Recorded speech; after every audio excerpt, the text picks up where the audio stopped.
সম্মানিত ভিউয়ার্স, কেমন আছেন সবাই? আশা করি আল্লাহর রহমতে ভালো আছেন, সুস্থ আছেন। আপনাদের সাথে আমি রয়েছি মোহাম্মদ রাশেদ মোশাররফ, শিক্ষক নিবন্ধনধারী, কারিগরি শিক্ষা ও ট্রেড ইনস্ট্রাক্টর, ইটনা নূরপুর ডিডি মাদ্রাসা, ইটনা, কিশোরগঞ্জ।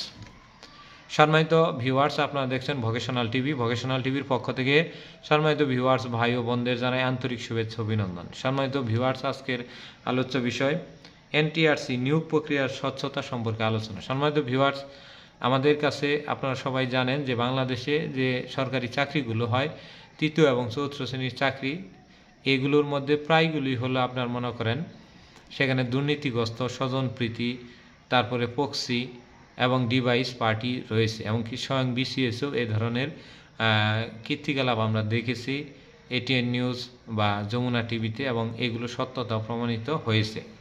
তো সেই হিসেবে অনেক ভাইরা কিন্তু আমাদেরকে প্রশ্ন করেন যে বেসরকারি শিক্ষক নিবন্ধন ও প্রত্যয়ন কর্তৃপক্ষ এনটিআরসির পরীক্ষার যে নিয়োগ প্রক্রিয়া, এটার মধ্যে কি স্বচ্ছতা বা কোনো ধরনের ভেজাল আছে কি না। আমি একটি বিষয় আপনাদের বলি যে এনটিআরসি যখন 2005 সাল থেকে শিক্ষক নিবন্ধন সনদ ভিত্তিক পরীক্ষা শুরু করে, তখন কিছুটা দুর্নীতি ছিল। এবং আমরা যখন দশম শিক্ষক নিবন্ধন রয়েছে, এই দশম শিক্ষক নিবন্ধনে আমরা দেখেছি, এবং ওইগুলো পত্রিকাতেও রয়েছে, আমাদের বড় ভাই যারা রয়েছে তারাও বলেছে যে 500 টাকা 1000 টাকাতে প্রশ্ন বিক্রি করেও পাওয়া গেছে। এবং প্রক্সি পরীক্ষা দিয়েও 10, 11, 5, 7, 4, 2 এগুলো পরীক্ষাতে অনেকে পাশ করেছেন। কারণ তখন কিন্তু এই বেসরকারি শিক্ষক নিবন্ধনে এতটা দাম ছিল না। যখন শিক্ষক নিবন্ধন গণবিজ্ঞপ্তি হলো 2016 সাল থেকে, তখন এই সম্পর্কে মানুষের একটি ধারণা হলো, এবং 2013 সালের পর থেকে বেতন বৃদ্ধির পরে এমপিওভুক্ত শিক্ষা প্রতিষ্ঠানের প্রতি মানুষের একটু চাহিদা বৃদ্ধি পেয়েছে। তো সেই হিসেবে আমি আপনাদের একটু বলি যে এনটিআরসি নিয়োগ প্রক্রিয়া 100% স্বচ্ছ।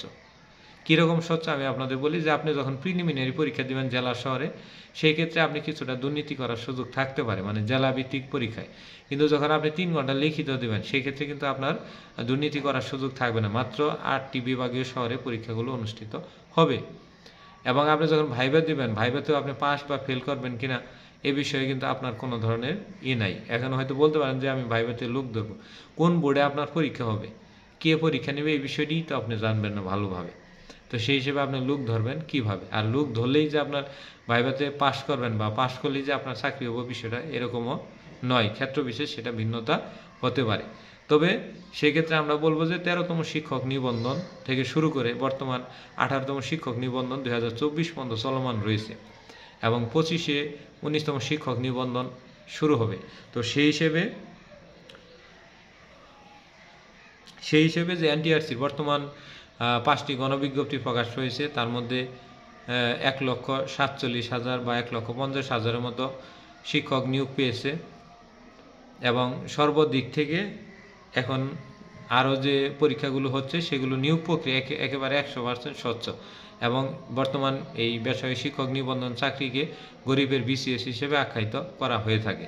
তো সেই হিসেবে আপনারা যারা গরিব রয়েছেন বা আর্থিকভাবে দুর্বলতা রয়েছেন এবং একটি সরকারি চাকরি পান নাই কিন্তু সরকারি চাকরির আশা রয়েছে, তবে সেক্ষেত্রে আপনার বেসরকারি শিক্ষক নিবন্ধনের পরীক্ষা দিয়ে আপনারা এখানে শিক্ষক হিসেবে যোগদান করতে পারেন। তবে আমি এটা বলবো যে বাংলাদেশে কোনো নিয়োগ প্রক্রিয়া 100% স্বচ্ছ না হলেও আমাদের এনটিআরসি নিয়োগ প্রক্রিয়া 100% স্বচ্ছ। এ বিষয়ে দুর্নীতি করার কোনো সুযোগ নেই। আপাতত 13তম শিক্ষক নিবন্ধন লিখিত থেকে এই প্রক্রিয়াটি শুরু হয়েছে। তো ধন্যবাদ সবাইকে, আশা করি ভিডিওটি বুঝেছেন।